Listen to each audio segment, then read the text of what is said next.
All right, beautiful people. That means it is go time for a happy hour. It's time to get happy for an entire hour. No excuses. Everyone, mandatory happiness. Yeah. Man, I can't believe I got my days mixed up. For some reason, I totally thought this was Thursday and the day that I was going to have to tread water alone. But I'm very glad that instead it's Wednesday, where it's only 16 hours after we finished up our main show last night. Oh, yeah. No, we're good.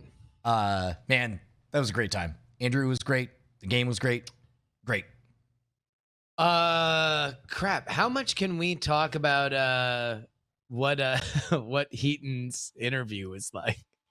Oh my goodness. I Probably think, not a lot. how about we all wait for it, and I think there'll be plenty to discuss at that point. But suffice to say, I'm very happy that I made the decision that I made. That you, pull out. Yep. Well, what's going on, man? I've been head down in Donald Trump and Joe Biden's YouTube all day. Have we talked much about the type of dog that we're getting? Because it's getting more and more real, and Bonnie's starting to get cold feet, and now I feel the need to really justify. Like, she's starting to question, like, well, we're just bad dog raisers. And it's like, no, don't focus on that. Focus on the fact that we're looking at a breed that is totally super beloved and excited and family friendly and is awesome. Yeah, I'm not a dog man, so I don't know the breed, but I know it was one of those gray, wrinkly jobs, right? Yeah, it's a Weimaraner is what we're looking at. Hold on, there we go. Let me see if I can turn up the gate on this. There we go. How's that? I don't know why it drives me nuts, but when but it sure does. yeah, it really does. Well, because I guess Bryce. Bryce likes it in a different way. Yeah. I like the range. I like being able to get a little bit quiet, and just kind of whisper a little bit. Right? Whereas Bryce is like, I think he's more worried about like hearing keyboard tapping sounds or something like that. Yeah, probably. But so a Weimaraner is a. Let me get some pictures here. Images. There we go. Let's talk about a Weimaraner. No, I think I think you brought up the pictures that you sent. Yeah, that's right. We did. That got sent to you. Yeah. Yeah, that's but I'm starting to do research on the breed itself because it's like, man, the one thing we can't have is an aggressive dog, and we have to make sure it's going to be cool. And it seems like the big thing is they're energetic, and so people get them in there in the city, and then they keep them in an apartment, and it turns out to be a bad idea. Whereas, my whole thing is my favorite thing with Kepler was walking the back back 5 acres running around. Yeah. But everything I'm reading indicates that that they're super great for families, and so I don't see how. I don't know. I think I don't know. Maybe Bonnie's megrims is catching, much like COVID, and I have a case of it now. Well, I mean, let's break it down. I mean, part of it is the fact that things ended in a traumatic way with Kepler. Yeah. Right. And before that, we did have to rehome Ollie, who is a rescue. So basically, we've had a mixed bag of results from rescues, about 50-50. Dr. Peeps, Pepper, was great until he got run over by a car. Sneakers. Well, then count that as a good one. Yep. Which is weird. Yes. Yeah. No. Like 3 or 4 years, like literally the best, smartest terrier dog I'd ever have. And then he was smart enough to find his way out of my parents' place and get run over. And my poor dad had to use a shovel to scrape him up off the it was messy. And then they handed me. Please don't tell collar. me that was when he was at the nudist colony. No. This is. I mean, a decade ago. I think Penny was 3 at the time. Yeah. And then Sneakers was another good one. He's now 15, and he's so blind that he just walks up and is just like, "You're a person, right?" I remember people. Yeah. And then, But Sneakers has also gone through some trauma because of the trouble dogs. right. Trouble Yeah. dogs were, we had Ollie, who was a Labradoodle, probably just a big old poodle, but was clearly abused by kids because he was totally cool around adults, but totally terrified of kids, and to the point where, you know, he individually bit each of our children, and when he bit the baby, it was over. Like, guess who's that's a finding a wrap. new home? And he ended up with a family of adults who, I mean, as far as I know, like they wrote months later a letter in the voice of Ollie, like from Ollie, like, Yeah. dear mom and dad, I love my new family. I'm having a great time. Yeah, it was super adorable, and so clearly like that story has a happy ending, and then of course Kepler turns out to be a mixed bag of all psychotic, super aggressive breeds, and he was very extremely well trained, but also just had that aggression that was getting bigger and bigger, and he had no filter for his level of response. You know, first at strangers, then at the other dog, and then clearly he felt like, well, it's time to climb up that old ladder. This one, yeah, pretty sure I'm above her. And Bonnie did the research on the types of bites that Callie received. They were multiple and crisscrossing, which is on the dog bite scale. There are five levels. 5 being death. This one was a 4. And so, oh, jeez. All right. So this is something I keep having to remind Bonnie that it's like this was not in our hands. It never was, right? And so I think she's scared of what if it all happens again, because I don't blame her. I Yeah. don't blame her for being scared. You know, that's some scary stuff. And I think part of it is also your commitment to rescues, right? I think rescues, you know, kind of come with their own baggage, but Kepler was a puppy when you got him, right? Yep. And he was raised right. I mean that's the other thing is he was easily it wasn't our first rodeo. We had been through training with Pepper and everything, and keep in mind, I'm only counting the rescues. Bonnie had a Dalmatian in college that was the best dog ever, and it was awesome. I mean, the fundamentals, if you stick to them, are good, and it's like, I mean, you saw Kepler. He was with me. Very, very obedient. But it was the aggression that was just out of control. So I am confident in our ability to be consistent and do all the right things. Raising. Well, I mean, look, you have to also be realistic about where you guys are now in a post-Kepler world. I don't think Kepler gets to the point where Kepler is as aggressive to. I don't think any dog gets through rings 5 through 3 in the way that Kepler does, or Kepler did ever again. Like that you guys are just not a family in which, you know, the dog is going to like be super aggressive to, you know, strangers, then friends and family, then the other dog, then like, you know, the kid. Like, I think that's a world in which, you know, just doesn't exist anymore. And therefore, like, the Kepler problem would probably never get. If you literally did Kepler over again, I think Kepler would probably be rehomed before it got to the point with Callie. Yeah, I'm not 100% sure on that because I don't know. Because you don't think so? I mean, just like. I mean, obviously, there's a lot into this bizarre world that I am creating, where both you are aware of the process that you went through with Kepler before. So let's say it's a Kepler clone, right? Like literally genetically the same dogs, and so everything that, you know, was going to go through, and now you know that this is a possibility where it ends. I think you probably tap out early. No, I think that assumes that we were ignorant that this was a possibility where it ends, and I think we were very aware I didn't mean because to say that. we had already been through this with Ollie, I'm not entirely sure But I guess Ollie was never as aggressive to strangers. Like I never felt scared around Ollie. Correct, Yeah. because he was totally cool with adults and terrified of our children, and so we rehomed him.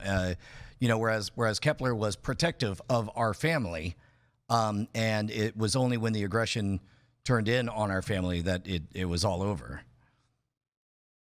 Yeah. All right. Well, then I'm just talking nonsense then, because sorry about that.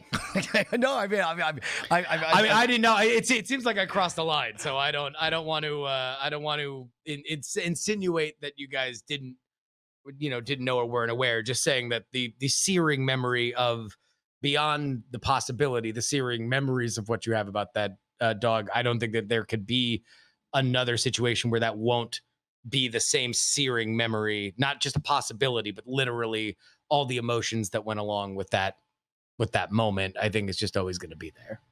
That's all I was trying to say. Yeah. Unfortunately, I mean, when something when twine snaps, you don't get to know when it's going to snap, and the twine hadn't snapped. Like there was no moment where it's like, Kepler barked really hard at Justin when he came home at 2 a.m. and just walked in, and let's rehome him like that. That's not going to happen. And of course not. And No. And then likewise, it's like, he was real aggressive in asserting his dominance over the other dog. Let's rehome him. There's no off ramp before the part where he just flipped and attacked Callie. There was no we see this coming moment. And that's the hard part. And so like if there was a redo or a reboot or starting from 0.0 on Kepler, number one, I can't see anything that we would have done different. And there was no indications that he would full on attack the way he did. So it's tough for me to to take comfort in the idea that well, it can't happen again, because like with that dog, I do think everything would go exactly the way it did. And I guess at this point I'm just dog racist, because now we're going back to purebreds that we're buying from breeders. Yeah. Well, yeah. So sorry to say that. Yeah, I didn't mean to bring it up. We can move on. No, that's fine. But we are excited. We're allowed to get one new picture a week, and boy, these dudes, they know how to package it to make sure to line up all 4 of the girls and put bows on them and all that stuff. And so, well, now, yeah, oh man, now I'm infected with the worries. like I think I feel like well, shit, maybe we're just bad dog raisers. Yeah, man, I don't know. I've never owned a dog, so. So what about you? What have you done in the intervening 16 hours since we last saw each other? Face deep researching YouTube for the 2 candidates. That's going to be the big topic on PX3 today, is looking at the different YouTube strategies that Trump and Biden have, which really can be summed up to volume. I'll tell you this, the Biden YouTube, 36 videos in a month's time. Care to hazard a guess on how many videos the Trump team has posted? I mean, he's a big fan of retweeting other people's stuff, which gives him plausible deniability on a number of things. Well, no, that's Twitter. That's not YouTube. This is just YouTube. Yeah. Man, I almost want to guess like a donut or something. But like 0 in the last month. Yeah. I mean, as far as posted directly from him. Yeah. On the official Trump YouTube account. If not, my gut would say very few. Much very less few. than So Biden. less than the 36. By a lot. Yeah. By a lot. Yeah. 570. Okay, I stand corrected. Yeah, 570. What is he posting? I mean, there is every little bit of like every call in that he does. They don't even post the full thing. They just post The part that the he's best calling clips. him? Yeah. They just Oh. post like just the clips that they want. And so every video is close to a minute, 2 minutes, sometimes as short as 7 seconds. They have direct to YouTube content that they do with like you know, Trump's son and other like just stuff for the YouTube channel. Every press availability, they cut out the highlights. Every time that there are more Biden clips on Trump's YouTube channel than on Biden's YouTube channel within the month that I studied. In that every time that Biden misspeaks or stumbles over his words or says something weird, they clip that out, and that is up within maybe an hour of Biden saying it. Holy cow. It is like night and day in terms of the volume between the two of them. And like, I don't know. It was a weird thing doing it because, like, on one hand, like, I don't want to do a thing where it's like, look, Trump is doing a thing different than Biden, because immediately everyone's like, oh, it doesn't fucking matter. Biden's up by 1 billion points, and I'm like, it's fine, okay, cool. Right. Let's look at it 2 levels. One, YouTube is just going to be a part of media comms forever, right? And it will at 10 years from now, we're going to be looking at media comms as probably digital first, TV, radio second, or things will be kind of flat, right? And then secondarily, YouTube is definitely where the entirety of everything is dumped, so you can get a sense of their media strategy. Like, if you're going to distill, like, if you watch all these videos and you say, okay, well, what were the points and were they coherent throughout and what are they trying to say? You can get a sense of it on YouTube, and you definitely get a sense of it in the next PX3 that'll go up today from Biden's perspective and from Trump's perspective. So are we at the point now where we're close enough to the election that because the PX3 crowd, it literally is all fun and games. Are we at the point where some people are tapping out where it's like, haha, that was all fun and games, but now seriously, this guy's the Jesus and this guy's the devil?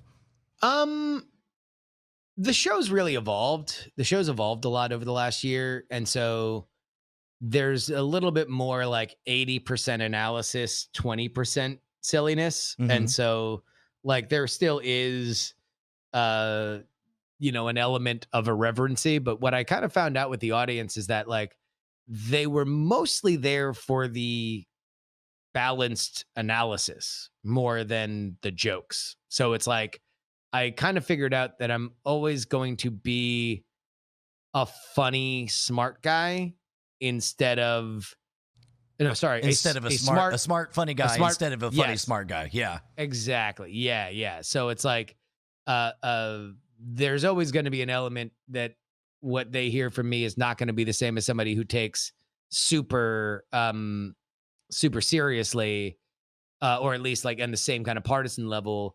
But at the end of the day, the people that come back the most and are the most passionate about it, they really just want for me to be to the scoreboard and to say like, oh, look at this interesting thing. Look at this person's doing this way and they're doing it this way. Or like, I think this message makes sense. I think this message doesn't really make sense or isn't as coherent or isn't as aggressive or should pull back. Like there's kind of all that that kind of goes into it. And that's what I think people are kind of here for now. And that also, I think it remains good longer to the point that you had when people really start drawing their lines in the sand. Yeah. Do you think you're going to do anything different with this presidential election as far as covering election night in terms of tone or style or whatever? Same game as the last time? I think so. I mean, obviously, things will be a little bit different visually because now, like what we're doing from now until November is kind of stepping the live streaming game up another level. So that will be its own kind of vibe. But beyond that, no, we're just going to I mean, the long haul trucking is really going to be with the whatever these fucking YouTube videos they're going to call conventions are for 2 straight weeks because nobody's doing anything in person. You know what? Mike TV Live in the chat has a really good point. Like, there's no way that we get the announcement of a president on the night of the election. Yes and no. It depends. It depends on which states are held up. Like, there is a world in which we have Florida in 2000 times 3, and we have 3 states for which absentee ballots are enough that can change the outcome, right? I would say the real bet is bet against anybody conceding on election night. Oh, sure. Because number one, people haven't conceded on election night for a couple of elections now, so that has become less of a thing that people complain about. I guess Romney conceded. Hillary didn't. Hillary waited to the next day. Well, in public, she didn't. She did privately. She conceded over the phone, but she didn't. You can always take that back. Yeah, as George Bush did with Florida. Oh, doggone it! I had another question, but it slipped away. No, I ain't got it. It's gone. Hey, do you think Mike Pence has a follow-up career after like basically? I mean, I guess really, let's say Trump does get another 4 years. Do you think Mike Pence ascends the throne after that? Oh, I think he runs. Right. I think will he win? I don't know. There's a love-hate relationship with like the Trump hardcores and Pence. Like, I feel like there is one side of it that's like, yeah, whatever. We needed a fucking evangelical in 2016, outlived his usefulness. Get the fuck out, milk drinker. And then there's another side that's like, no, this is a team that works for a reason. But Pence will never be the bombastic candidate that Trump is, where I think that win or lose, we are going to get a bombastic populist Republican candidate in 2024. I did remember the question I was going to ask is the chatter that you see about people, freaking out about, retweeting indications that even if he loses on election night, he won't vacate the White House, and he'll hold on to all those columns and only be drug away kicking and screaming. What odds do you place on that? 0.0. You think he just pieces no, out? It's not gonna. Yeah. You think he just accepts it without fussing on his way out? Oh yeah. I mean, if he loses, I think he'll leave. We'll never hear the end of him, but he'll leave. And he'll complain that it was unfair, but he'll leave. He will never go away. The fastest way to make Donald Trump go away is for him to win another term, and then he will just say, I won forever, and that's it. Like, the loudest he'll be is if he loses, and he'll say, mail in, and, there's a million different reasons. Deep state, if I weren't for the fact that I got hamstrung by the deep state, whatever. Yeah. But we'll never hear the end of him, but he's going to leave. I don't necessarily see that level of, there's nothing, at least when he got kicked off The Apprentice, he complained. He didn't sue. He didn't show up to the set the next day. Right. But he also didn't have, the entire executive branch at his disposal. But he wouldn't anymore. But no, he would for the intervening 3 months until the swearing in of Joe Biden, during which he could launch an investigation commission, because I believe, and start sowing the seeds of this is an illegitimate presidency. And then, yes, he will leave. Find out how little power a lame duck president in those intervening 3 months are. There's we think that the executive power is actual, like it's the fucking emperor, and right. He fucking has lightning shooting out of his hands. No, the power of a president is because you're going to be the president tomorrow. But if you're not going to be the president in 3 months, then it'll be Sorry, man, I got vacation. I'm just going to how take this vacation. crazy do you think the pardons get in a lame duck Trump presidency? Like, do you think Bill Cosby's no, out? normally, Like, yeah.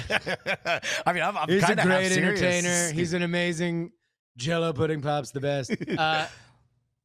I think less than we might think, mostly because he's done most of them while he's in. Like the weird thing is that he's done a lot of that dirt in the middle of his presidency, where normally presidents have the decency to wait until the final 48 hours to do all their disgusting, gross pardons.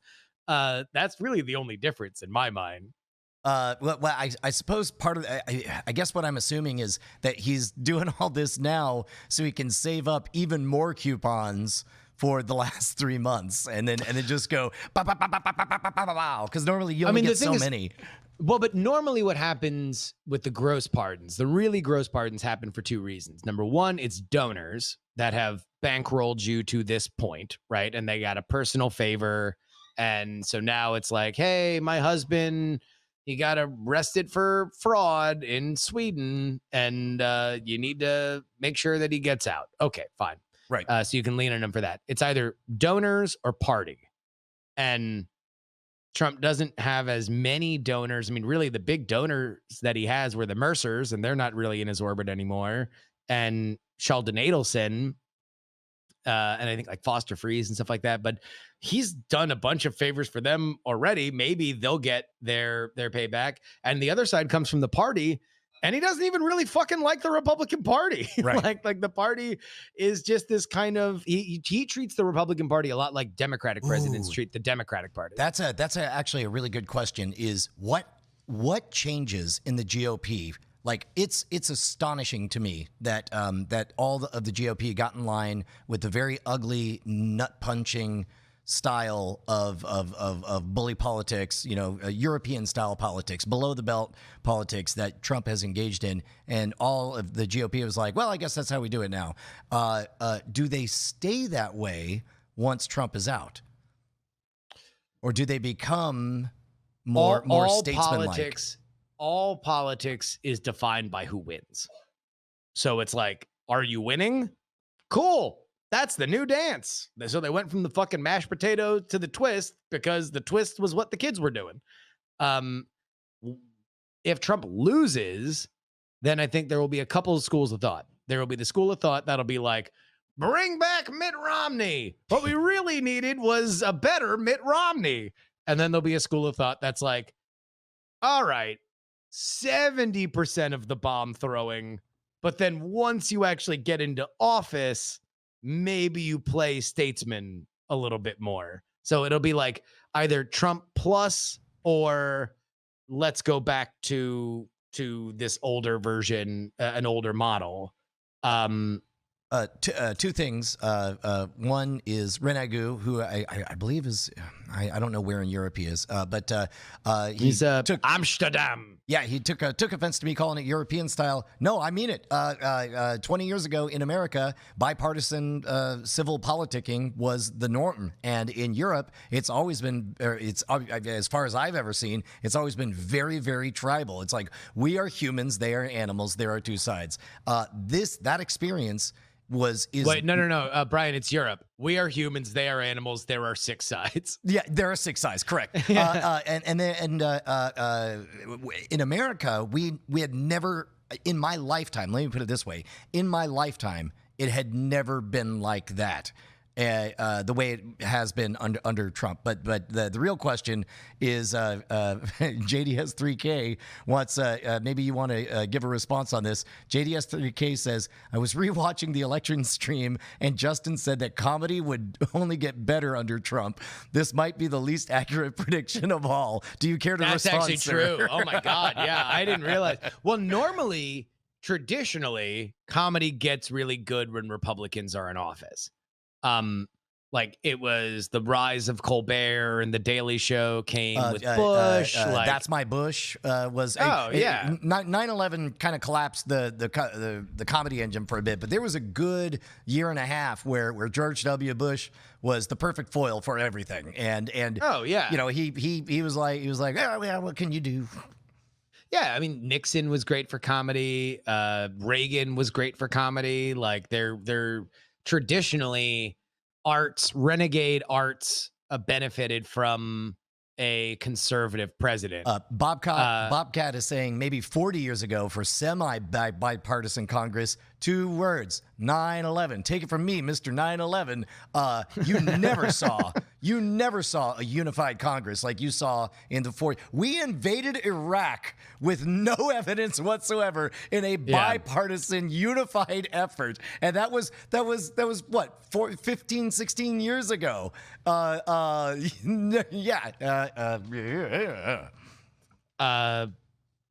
I lost what I was gonna say. We were talking about being good for comedy and George W. Bush. Being good for comedy. And Nixon was good for comedy.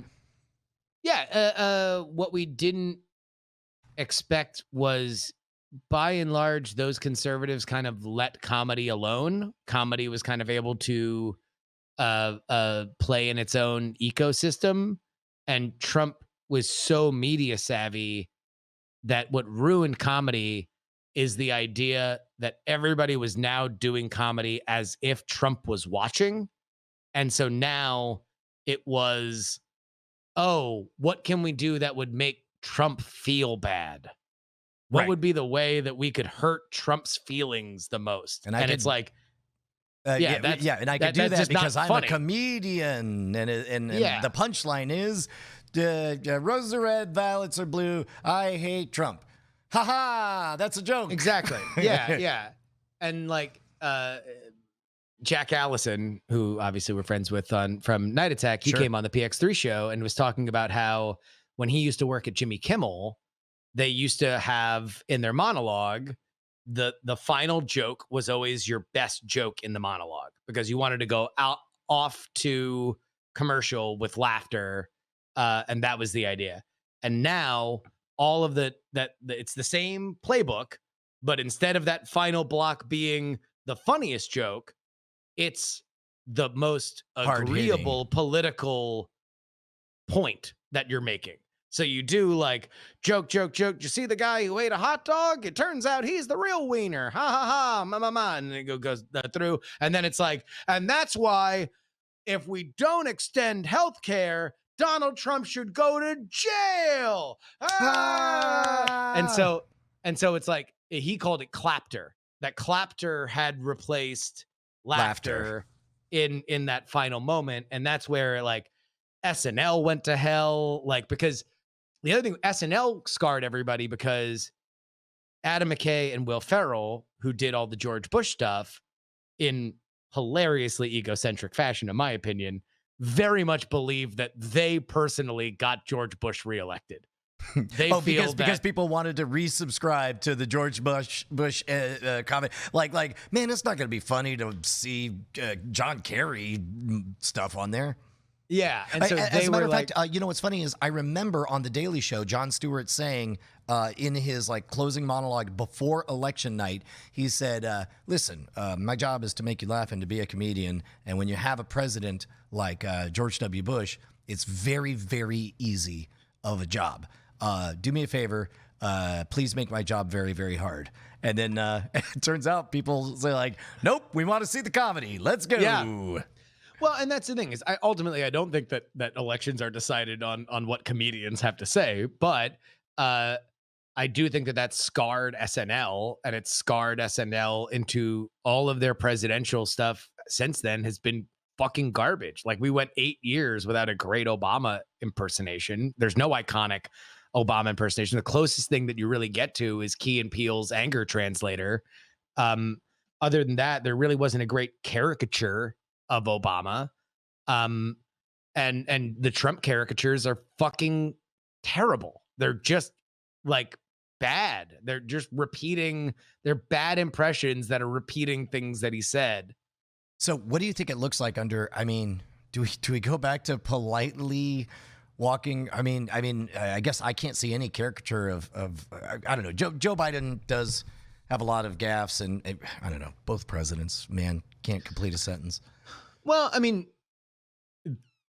the best caricatures are the things that we all know but don't want to say, right? And that's the problem with surface level impressions. I remember never noticing that that Gore had a bit of a lisp and sounded like Beavis until somebody, did a audio impression of him that way, and you're like, oh my God, he does kind of have a lisp. And it's like, if you want to do an impression of Gore, all you have to do is Beavis. Or, and you're like, Mr. President. I can't do it. It's like Hank Hill, basically.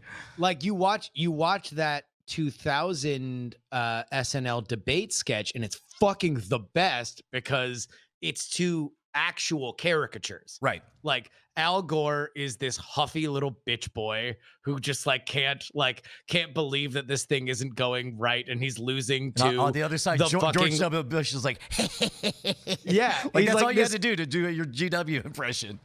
But he's like this kind of like doofus jock who's Mr. Magooing his way into success. And that was really funny because there were these elements on these heretofore totally not excavated characters that were being mined. Same thing with the Perot and H.W. Bush by Dana Carvey, because it was like, oh, these are people that this isn't fucking Perot isn't really this wild imp. Right. But when we think about him, we kind of think, oh, shit, he's this wild and crazy imp. And HW wasn't a Poindexter, but when you kind of look at him, you're like, he's a fucking nerd. Look at him. He's doing this nerd he's a laugh fucking shit. Nerd paratrooper from World War II war hero who has definitely murdered people. This pencil pusher. Am I right? Exactly. But it's like, it doesn't have to be reality. Sorry, it has to be. I don't mean to say murder. I mean that he killed. I guess murder is not in the context of war. Whatever. Exactly. But he has bodies. Yeah. There's bodies this person HW. Watched the light go out of somebody's eyes. Yeah. If indeed, as some religions prescribe, you have to meet everyone you killed in the afterlife, that dude had a fucking handshake line. But those were moments where it's like, oh, we know that George H.W. Bush vomited while at a fucking state dinner in Japan. And so it's like, who do we imagine in our lives that would do that? Oh, the nerdy kid from school that did that in high school and everybody laughed at him. And so now it's like, I'm not going to do it. Wasn't a bit prudent. There's this very fun thing where it heightens it. It shouldn't be real. It should be true. And that's where I think we've totally lost the way with Trump is there's nobody that's doing a Trump impression that's like, oh, this cuts to the core of him. This is oh, he's a desperate boy who wants to be liked or something. It doesn't it doesn't have to be flattering. It just has to be something that we're not. What is motivating the thing that we're seeing?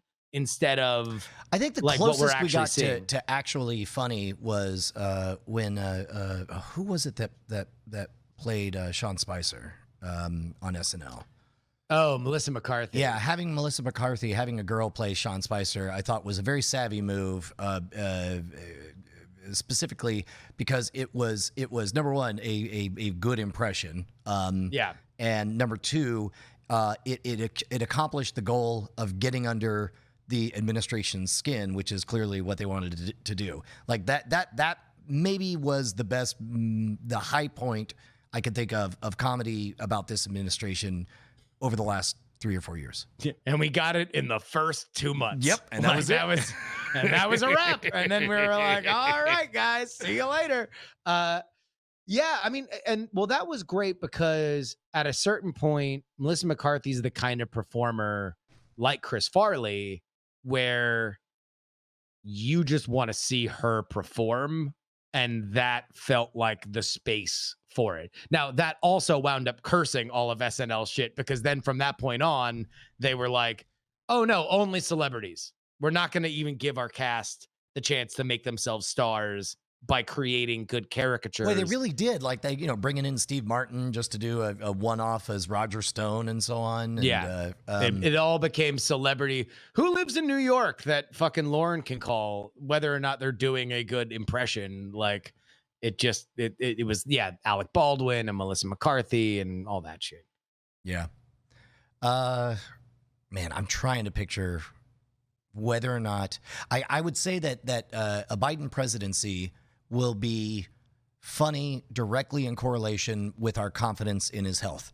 Because he is aging and he is having trouble finishing his sentences and all that stuff. And that will be funny as long as we are confident that he is, enough there, similar to the Reagan stuff in the second term, where, it was The problem is that people loved Reagan. There was a core audience of people that, like, I mean, he won by historic margins. I think a lot of people want Trump the fuck out. I don't know how many people love Biden. Yeah. Like, and I think that if it's Kamala Harris, I don't know how many people love Kamala Harris. I mean, I think more people love the idea of Kamala Harris. I don't know if they love Kamala Harris, but I think they love the idea of Black woman in the White House. They love the idea of somebody prosecuting the criminal Trump administration. What's funny is the prosecutor word is, out of everything, the one I have the most problem with. It's like what we would be. A Biden presidency, Biden was a drug warrior. He was a champion of the war on drugs. He's the reason that millions, literal millions of people went to jail and they shouldn't. Kamala Harris signed the crime bill. And there's no way you could be an acting prosecutor and not send eventually innocent people to jail. So we have somebody who championed the war on drugs and somebody who sent innocent people to jail. And it's like, I can't feel good about that. I mean, I can't feel good about either, to be clear. If anybody's new to the program, I always vote third party. Yeah. I thought that Kamala Harris did a tremendous disservice to herself in her campaign when she ran in the primary, because she ran away from what I thought, in looking back at the other elections that she won, she ran as the law and order conservative. So to your point, when you're like, you sent fucking innocent people to jail, fuck you. Her point in the past, when she got elected in San Francisco and got elected in California as attorney general, was yes. And there's only one way to reform these awful laws, and that is from the inside. And so that is what I've dedicated my life to do. So congratulations, citizen who sits on the sidelines. This is my thing. Like, you have to run. If you have that record, you have to run to, like, for me, I was like, she should have come out in the fucking cop hat and the fucking aviators and twirling a nightstick and like, huh, bad boys, what you gonna, she should have come out like that, fucking red and blue flashing on the stage, and be like, yes, I am a cop, but I'm a cool cop, and then turn around a chair and sit on it backwards. Because that's the way that she had always gotten elected in the past, was like, our system is broken and I need to fix it from the inside. Yeah. That's not a thing that I think is very credible. but I mean, yes, but I don't think that's a Brian Brushwood strategy. I do think it's a better strategy than saying I'm a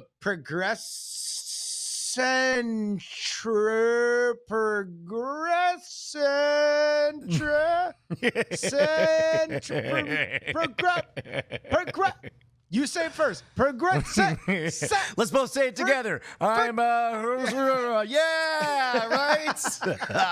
We said the same thing. Yeah, no, I heard you say that. Anyway, Trump's going to jail. Oh man. Yeah. There's no funny next 4 years. I guess. I mean, look, whether or not our modern comedic touchstones, the places where we look to comedy, I think they're fundamentally broken at this point. We don't have, SNL doesn't represent the vanguard of comedy anymore. I don't know where that exists. I don't know where the funniest political shit exists right now. I know it's on fucking Netflix and it's called I Wish You Would Leave. Or yeah, but even then, that's not really political, right? There's no. Like, I don't know what the funniest political shit now that is consistent is the fucking Gregory Brothers. Like, it's like the fucking I Got Hairy Legs song and the Trump ramp song and shit like that. Like, that's, for me, the only thing that has continued to age better as they've done it Because But they will beyond always that, be funny. That the walking down. they the just ramp. know. Yeah, the point is the song's got to be snappy and it's got to be absurd and it's got to be funny. Yeah. Like, other than that, like, I don't know. I mean, like, look, hit me up, Justin R. Young, if you got things that you think are funny. Like, I don't know if there's a lot of places that really were able. I think everyone went over. It was 4 years of fucking everybody whiffing on any kind of objectively funny stuff. You might laugh because you're like, ha ha ha, fuck Trump. It's so true. But it's not like, oh, well, what was the joke? Oh, he said the thing that he said out loud in person for real. Right. Okay. Only you said it. And what you're saying is, I can't possibly be dumber. I can't even make it funnier. It's so dumb. Yeah.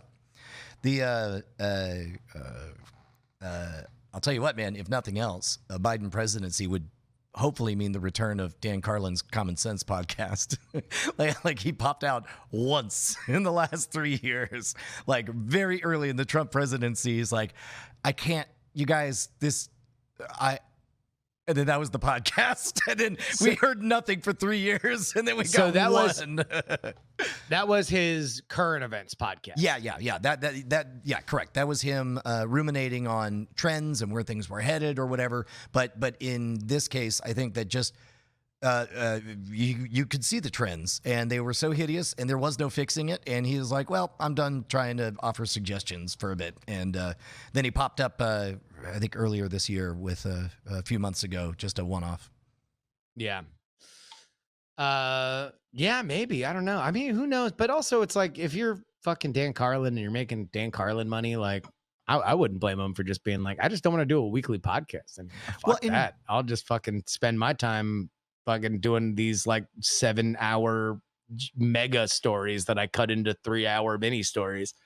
Yeah. Well, and plus also, I think he's maybe 10 years older than I am or whatever. So if he's 50, mid 50s, I think he's probably got kids in college and whatever. And it's like, you probably want to take a breather around that time.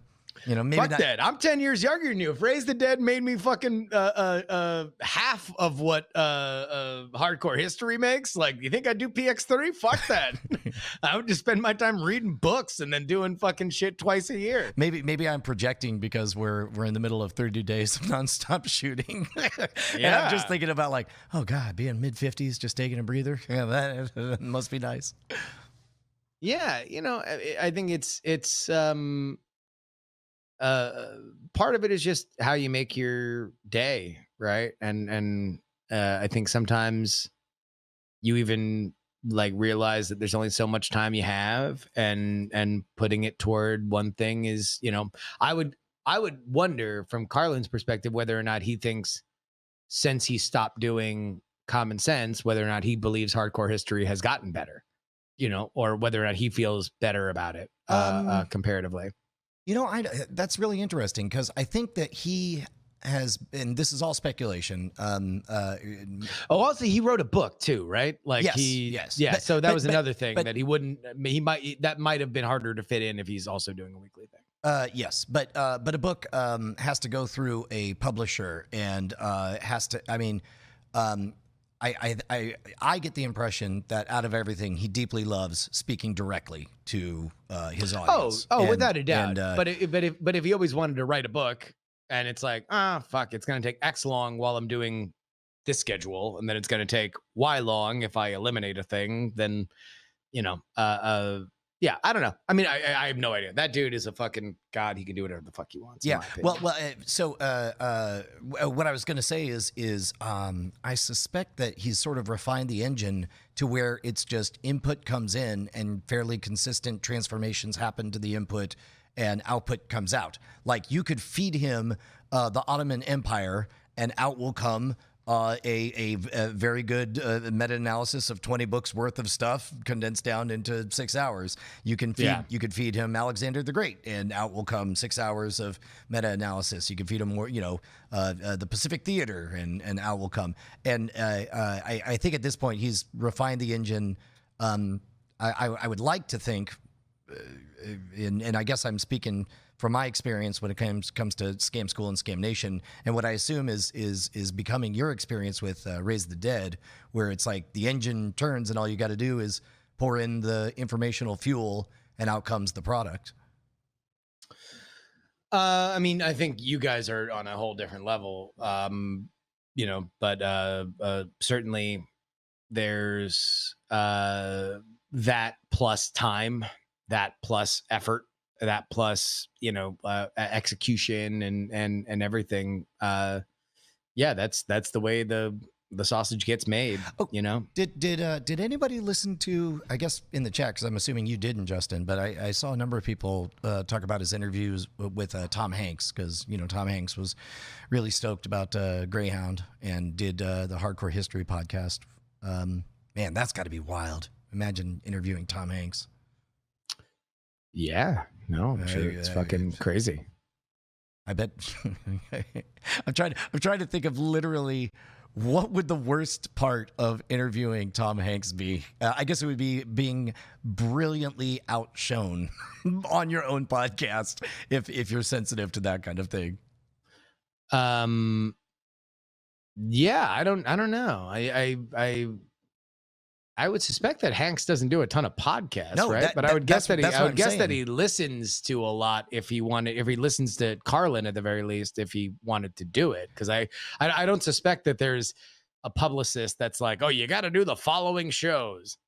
Well, I know that Greyhound was intended for theatrical release, and it was a COVID situation that it went to Apple TV Plus, and we know that Tom Hanks has been fairly direct in saying that he was really he wouldn't say he was bummed that it's an Apple TV original, but he would say, "Oh man, it would have been great on the big screen, don't you think?" So I would imagine that if you're going to speak to the type of audience that is going to move to Apple TV Plus and actually subscribe and do the trial just to see it, then I think Hardcore History, I mean, you're probably reaching what, 500,000 people easy. So I think I don't.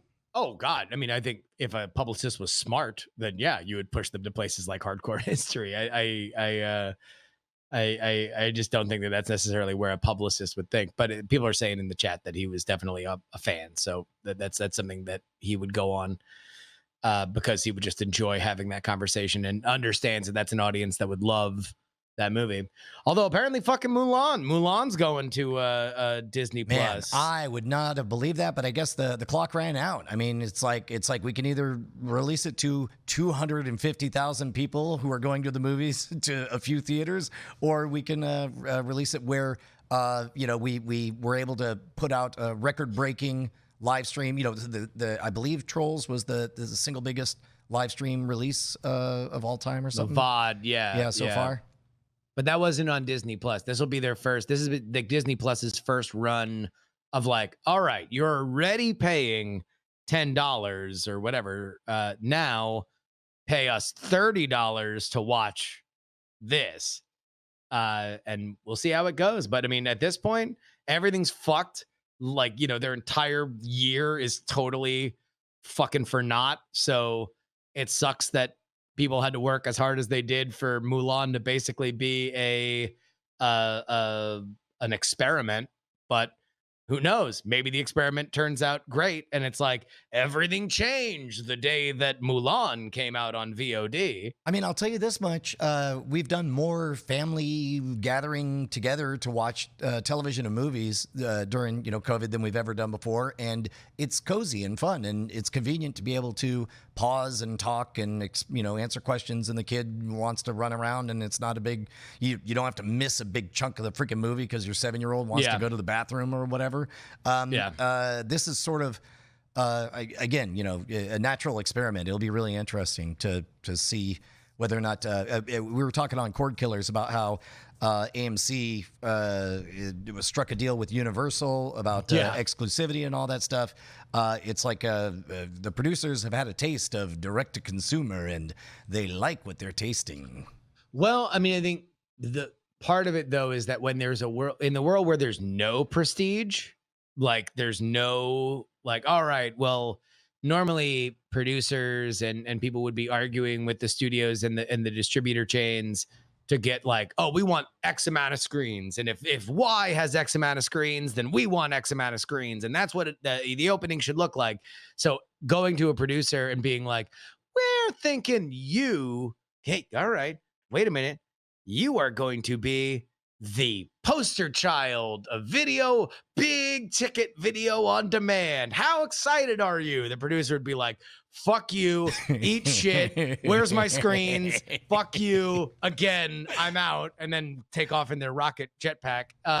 But now when there are no fucking screens, it's like, all right, life sucks. And then you die, I guess. But at this point, the only way that we could get a win if Trolls World Tour got a bunch of publicity, then if Mulan was the biggest thing on earth because Hamilton did these kinds of numbers and they could go and say, hey, look, all right, 60 million subscribers for Disney Plus, plus this is a times momentum $30 builder, like, plus where whatever else. Yeah, like, but, yeah. I mean, between The Mandalorian, between, the repeat viewings that the entire Disney Vault is getting, between the massive amount of subscribers, and of course, it's a pretty good 1-2 punch to go Hamilton, pretty much a surprise on July 4th out of nowhere, ahead of schedule in direct to video, and then Mulan, a prestige AAA title straight to video.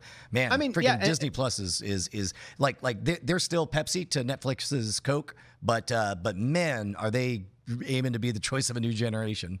Yeah, that's a great thing because Pepsi's a multi-billion-dollar corporation. So it's like, there's no shame in being the Pepsi to a Coke. Yeah, I mean, look, it's gonna be fucking fascinating to see what it does. And on one hand, it's like it's gonna get a lot of buzz because it'll be a lot more accessible. And hell, even Ashley and I, we don't have kids, but if we were gonna go to the movies, it would be about $30. It would be more than $30. Oh, sure.